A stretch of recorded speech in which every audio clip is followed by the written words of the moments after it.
देवादिदेव महादेव गुरु के चरण में कोटि कोटि प्रणाम बा। हमार प्रणाम के स्वीकार करी। माँ भगवती गौरी गणेश के चरण में कोटि कोटि प्रणाम करतनी। हमार प्रणाम के स्वीकार करी। धरती पर बैठल धरती माता के चरण में कोटि कोटि प्रणाम करतनी। हमार प्रणाम के स्वीकार करी। शाह भरेंद्र नंद नीलम दीदी के चरण में कोटि कोटि प्रणाम करतनी। हमार प्रणाम के स्वीकार करी। जहाँ तक हमारा आवाज़ आता हम सब गुरु भाई बहना के चरण में कोटि कोटि प्रणाम करतनी। हमार प्रणाम के स्वीकार करी। यूट्यूब के माध्यम से जितना हमार गुरु भाई बहन ललिता शिव चर्चा चैनल के देखता सब कोई के पैर छुके प्रणाम करतनी। हमार प्रणाम के स्वीकार करी। हमार प्रणाम के स्वीकार करी। तो आई गुरु बहना आई गुरु भैया आज बहुत सुंदर एगो हम कथा लेके आइल बनी। शिव चर्चा कथा ह। कथा सुनम तो शुरू से अंत तक सुनम है भैया। देखी एगो गांव में बहुत बड़ा गांव रहे। वही गांव में एगो जात के माली रही। बड़ा पूजेड़ी रही, बड़ा ज्ञानी रही। उनकरे ही कथा हो। देखी माली जेकर माता पिता पूजेड़ी रही है, ज्ञानी रही है, ओकरा बाल बच्चा के जरूर प्रभाव अच्छा ही पड़ेला, ओहू से अच्छा हो जाला। ये से पहले सही बने के चाहिए बाप मातारी के। एकरा बाद में बच्चा सब देख के उहे सीखेला। ये गुरु बहना तो देखी ओह गाँव में सर्वे जात रहन। जात के कौन ई ना रहे कि हई जात नहीं खन। जैसा ही एगो जात के माली ओह गाँव में रहत रहन। जब माली ओह गाँव में जात के रहत रही तो कहीं भी शिव चर्चा होखे मालिन का करस की फूल लेके आ वह मंदिर में शिव चर्चा में पहुंच जात रही। फूल लेके माला लेके आ महादेव गुरु के जाके पहना देत रही, चढ़ा देत रही। बैठ के बड़ा मन ध्यान से शिव चर्चा सुनत रही। भजन भी करत रही, कथा भी करत रही, शिव चर्चा भी करत रही। बहुत अच्छा करत रही। तो ऐसे उनकरा के बहुत लोग पूछत रहे। सभे कोई कहत रहे ए गुरु बहना कि ओह गुरु बहना के बोला ले वो मालिन जे बाड़ी। उनकरा घरे दौड़ दौड़ के आदमी आवत रहे बोलावे खातिर कि चल ए गुरु बहना हमरा घर में पूजा बा, कथा बा, तोहरा वह कथा में चल के शामिल होके के बा। गुरु बहना दौड़ के जात रही। मालिन दौड़ के जात रही सब चीज़ लेके। आ बहुत गई हैं, बहुत बजई हैं, दुनिया खुश हो जाई उनकर भजन सुन के, उनकर गाना सुन के। महादेव के ध्यान धरत रही, चर्चा करत रही। सब कुछ देख के आदमी मन एकदम प्रसन्न हो जात रहे, खुश हो जात रहे लोग। तो उनकरा के बोलावत रहे, बड़ा जोर शोर से लोग बोलावत रहे। जैसे ही कुछ दिन के बाद धीरे धीरे करके उनकर 3 गो लड़का जन्म लेलन बारी बारी से। 3 गो बेटा के बाद में एगो बेटी भी भैली मालिन के। तो जब बेटी भैली धीरे धीरे बेटी बढ़त गई बड़ी। ए गुरु बहना जब बेटी बढ़त गई तो माई के संगे संगे वो शिव चर्चा में चल जास। शिव चर्चा में जाते जाते धीरे धीरे ज्ञान ले ली महादेव गुरु के। आ बहुत बड़ा शिष्य बन गई। इतना बड़ा शिष्य बन गई कहल जाला कि जे बच्चा से जौन अकील सीखला ओकरा उहे मिलेला। पढ़ाई लाइन में रही तो पढ़े में बड़ा तेज हो जाई। अच्छा माहौल में रखम तो अच्छा ही प्रभाव पड़ेला। जैसे ही वह लड़की के शिव चर्चा में लेके जात रही मालिन तो बहुत सुंदर, बहुत बढ़िया विचार वह लड़की के मन में एकदम सत्यता, बहुत सुंदरता, मन के सुंदरता बहुत ज़्यादा हो गई। काहे कि शिव शिष्या उ बन गई। लगल अपना माता के साथे वो भजन करे, कीर्तन करे, शिव चर्चा कहे, कथा कहे, एक से एक कथा कह से एक भजन सुनस कि लोग एकदम झूम उठे उनकरा भजन से। हमारे उनकरा के लोग पैसा भी देवे लागल खुशी में कि खुशी के दान ह, तू ले लो, लड़की बाड़ू, कुछ कुछ खैबू पीबू, लेकिन तारा चर्चा में आवे के बा। देखी ये गुरु बहना जब उ लड़की जाए लगस ना जा दिना सब कोई उनकरा घरे आया के कहे कि काहे ना अइलू, काहे ना अइलू। पकड़ पकड़ के लोग ले जात रहे शिव चर्चा में। आज जात रही ए गुरु बहना डेली प्रतिदिन शिव चर्चा में जात रही। धीरे धीरे उनकरा कोई चीज़ के ज्ञान आ गई कि कहीं कुछ होके के रहे। जैसे ही उनकरा दिख जाए अब वो लड़की के लागे लागल कि हमार माता पिता कुछ दिन खातिर बाणे, कुछ दिन के बाद ही चल जाइ हैं, फिर हमरा जीवन के का होई। कुछ दिन के बाद उनकर माता पिता दोनों जना के देहांत हो गई। माली के या मालिन के दोनों जना के देहांत हो गई बा। आ तब ओकरा बाद में तीनों भाई अपना में विचार करता कि ये भैया बहनिया तो सयान हो गुल बिया, ओकरा के शादी बियाह कर देवे के चाही कि उ अपना घर में चल जाई। जवान बहन के रखल ठीक नइखे। दुनिया जहान हंसी कही कि सयान बहन जवान बहन के कपार पर बैठैले बा, बोझ लागी ये भैया, हमनी के तना लागी लेकिन दुनिया संसार के लागी।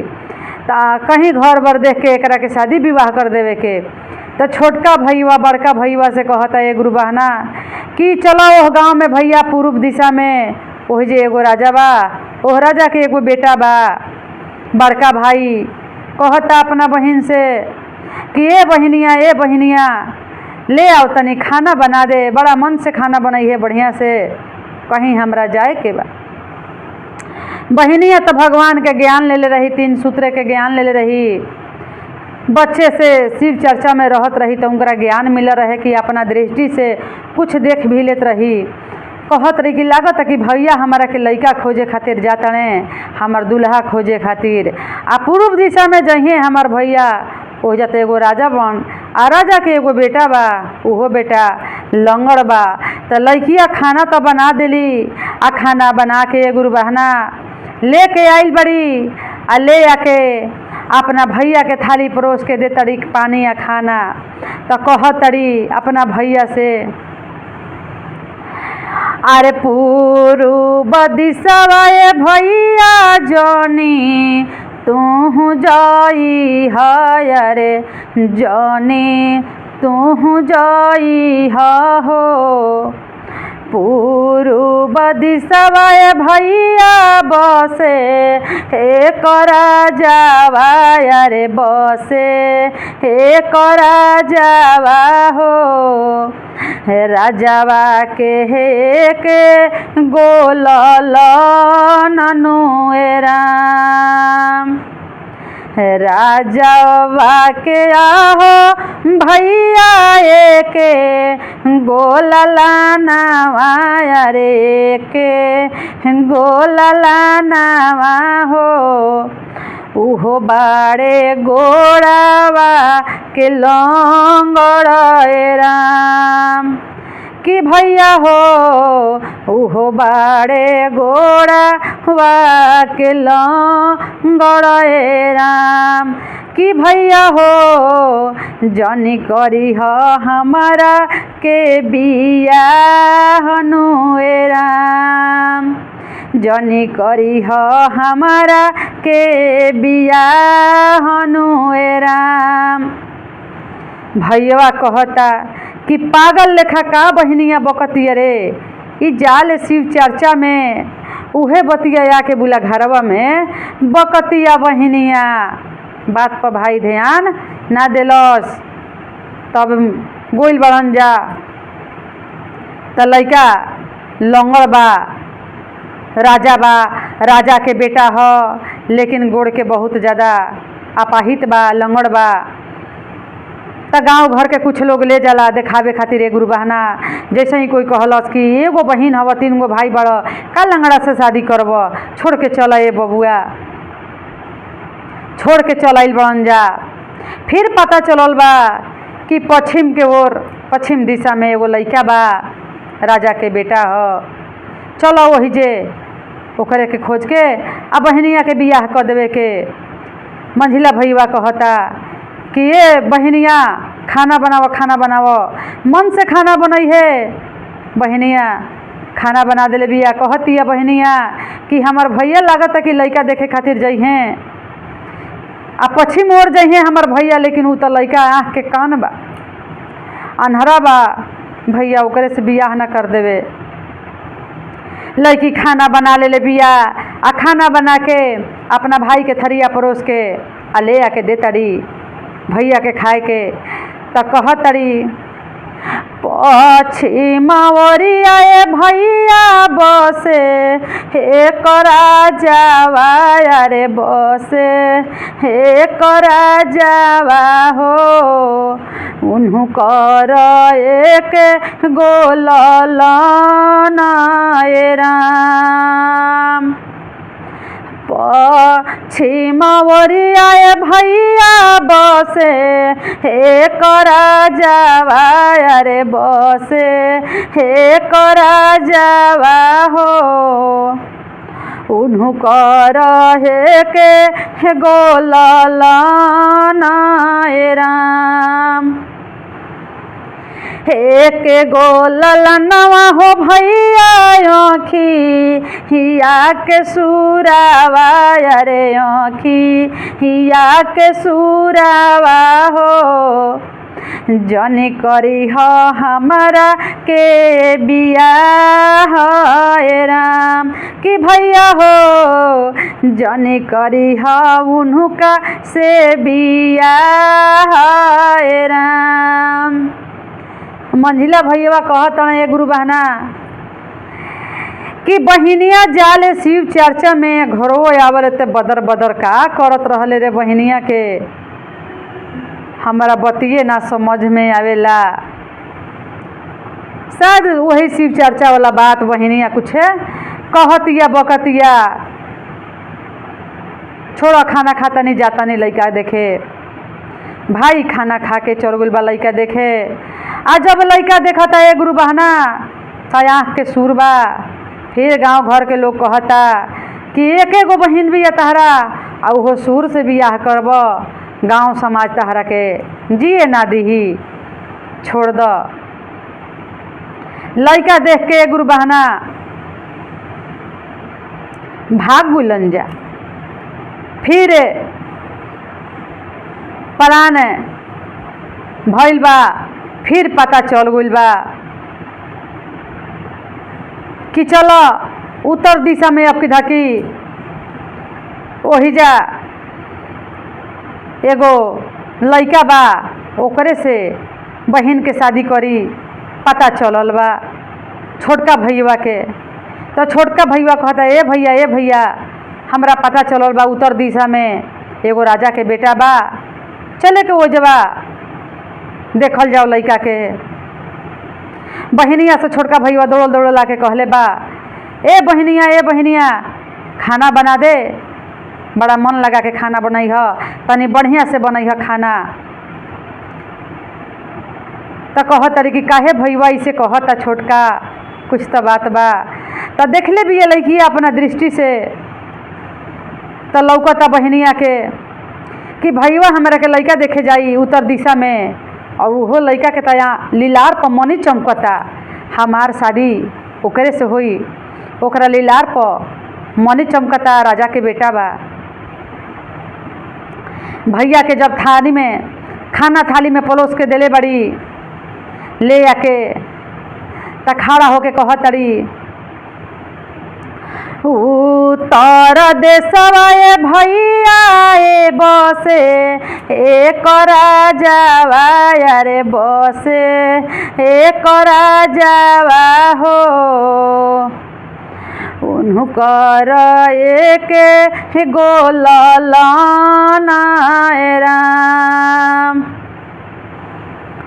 उत्तर देशवा भैया बसे एक राजा अरे बसे एक राजा हो राजा के एक गोललाना राम। एक गोललनवा है भैया लीला रापमनी अरे लीला रापमनी हो उनको से करी हा बियाह राम। ए भैया हो उनको से करी हा बियाह राम। देखिए गुरु बहना जब गोइल बड़न जा लड़का देखे खातिर उत्तर दिशा में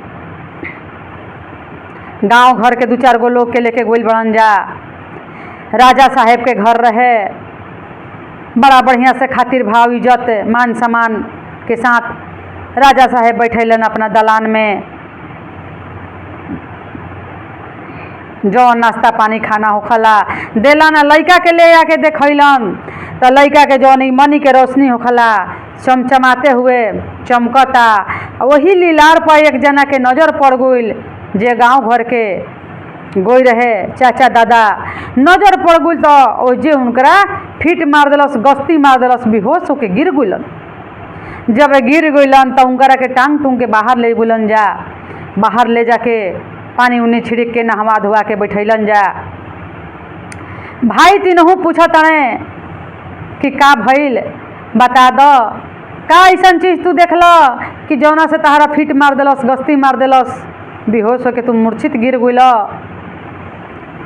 कहत रे कि का देखनी, लइका के लीलार तो मनी से चमकता, मनी पर नज़र पड़ल ह, फिट मार दिलस, गस्ती मार दिलस, बेहोश होके गिर गनी ह। फिर पता ना का भइल ह, लेकिन अब यही लइका से शादी तू अपना बहन के कर। कहले भैया लोग तीनों जना कि ठीक बा, हमारा बहन के यही लइका से शादी होई। शादी तय हो गइल बा, ओजा सब चीज़ हो गइल तय, तापर जवन करे के रहे वो हो गइल, दिन बारी सब रखा गइल बा। अब धीरे धीरे समय आ गइल बा कि हमारा घर में यह दिन के बरियात आवे के बा।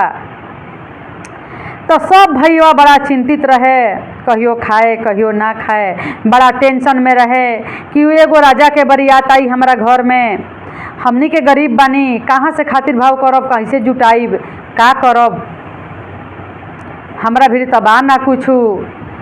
ओकरा समझ अटब जाना, दिन रखा गइल बा, इज्जत के सवाल बा कि सिर पर दिन आ गइल, अब का करे के। तो बहिनिया देखत देखत भैया से अपना कहत तड़ी कि ए भैया अभी तो समय बा नु शादी के, दिन रखले बड़ा ए भैया, लेकिन अभी महीना दिन समय बा, धीरज धर, मन में सबूर कर, विश्वास कर, महादेव के कृपा होई तो सब सामान जुट जाई, सब तैयारी जुट जाई। तू शांति से रह भैया, अपन मन दिमाग स्थिर क के रह। बहन के बात सुन के तीनों भाई अपना अपना काम में लागुलन, शांति से रहे लगलन। समय आ गइल बा तो अपने आप एक गुरु बहाना सब चीज़ जुट गइल बा दुआर पर। एक दिन हलवाई लागल बा, खाना बनता, तो साजन बाजन बरियात, हाथी घोड़ा नाच बाजा सब के तैयारी हो गइल बा। काहे कि उसी शिष्या रही आ जरा से उनकर शादी होत रहे, उनकरा सिर पर उनकरा लीलार पर मनी रहे। तो देखिए गुरु बहना सब जुट गइल बा। तब बड़का भैया देखलस कि अरे हमनी के तो कुछ ना कनी जा, लेकिन ई सारा तैयारी हो गइल, अब का करे के, अब तो कुछ हमनी के करही के नहीं खे। देखा कि एने जैसे शादी विवाह में होखला एक राजा के बरियात आवला एगो घर में, जैसे सारा चीज़ के तैयारी हो गई। बहनिया कहे रहे कि भैया टेंशन मत ल, भैया चिंता मत कर, सब जुट जाई। अरे सब जुट गइल, बहनिया तो पूजेड़ी रहे, बहनिया हमनी के लक्ष्मीनिया बिया, ई सब जुट गइल, एकरा सब भक्ति से जुटल बा। अगर बहनिया के बियाह कर दे तनी बहनिया चल जाई तो ई तो लक्ष्मी हमारा घर से चल जाइ हैं। इतना बहनिया के चलते हमारा घर भर गइल, कुछ के कमी नहीं खे लौकत। एक काम करे के बियाह ना करे के का, वही में कहता सब कि ना ना बियाह करे के, लइकवे के खपा देवे के आई लइकवा, तो लइकवा ना रही आ ना बहनिया के बियाह होई, बहनिया हमरे घरे रह जाई। अब तो दिन धरा गइल बा, तो दिन वापस कैसे होखी, बरियात आजे आवे के बा, जाए तो बरियात आ जाए दो। देखिए गुरु बहना बरियात आ गइल बा, आ जब बरियात आ गइल बा तब भाई ने तीर धनुष ले लेके तैयार भइल बा कि राजा साहेब के बेटा जवन आई हमारा बहन से शादी करे खातिर, ओकरा के हमनी के मार दे। अब जा कोनो तलवार लेके खड़ा बा, कोनो लेके खड़ा बा तीर धनुष। तो लइकिया बोलतिया कोहबरे में से कहतिया, गोड़ा तो है परीना पैया तोहर परीना, सुनिली ही ससुर जी हमार राम। बेटावा पदीना ध्यान राम गोड़ तोहे परीना पैया तोहर परीना पैया तोहर परीना सुनली ससुर जी मार राम बेटावा पदीना ध्यान राम। ससुर जी कहतने कि का लड़किया कहतिया हो शादी बिया भइबे ना कइले ई गीत गावतिया कि गाना गावतिया छुदुर का बिया। वही में एगो ज्ञानी रहन कहतने कि ना ना ई लड़किया गाना नइखे गावत कुछ संकट बा लइके बाप। वही कहतिया कि बेटावा पर दिही ना ध्यान कुछ संकट होखे के बा उहे लड़की इशारा करतिया एक काम करे हमनी के लड़का के साथे रहे के बा। लड़का के साथे रहे लागल लोग। दुआर पूजा हो गइल। जब दुआर पूजा हो गइल बा अब घड़ी आ गइल बा कि लड़का आंगन में आई मड़वा में आई सिंदूर दान के टाइम वही घड़ी ओकरा के मार दिया। तब लड़किया कहतिया अपना भसुर जी से गोड़ा तोहे परीना बड़ जेठ भसुर जी अरे बड़ जेठ भसुर जी हो भैयावा पदीना ध्यान राम भैयावा पदीना ध्यान राम। कहता लो कि लड़किया सही में ई गीत गावतिया कि का कहतिया आ त ना ना ना ना गीत नइखे गावत कुछ संकट बा एह लड़का के ऊपर साथे रहे के कहतिया ध्यान देवे के। अब भाई अपना भाई के छोड़लस ना भाई संगे संगे मड़वा में गोइल बा। मड़वा में से लड़का बाँच गइल। अब समय आ गइल बा विदाई होके के विदाई भी हो गइल बा। विदाई होके लड़की चल गइल लेके लड़का। तब प्लान कैले बा बड़का भैया तबीयत खराब हो गइल बा ओकरा टेंशन से कि हमरा घर के लक्ष्मी सब बिला जाइ हैं चल जाइ हैं। बहनिया के चलते हाथना सब साजन बाजन जुट गइल ह कैसहू पहुनवा के मारे के तबे बहनिया आके इजा रहे लगी। चलो ओकरा के बुलावे के बहनिया के बहनोइया के कि सावा महीना हो गइल बा लेकिन तू एजा आव। जाके गुरुबहना लिया आइल बन जा बहन बहनोई के।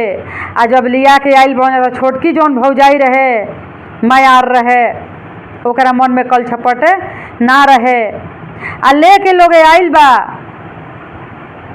तो सब भैया कहता दोनों भैया कि खीर बना के आ वही खीर में जहर डाल देवे के बा जहर खाते मर जाई।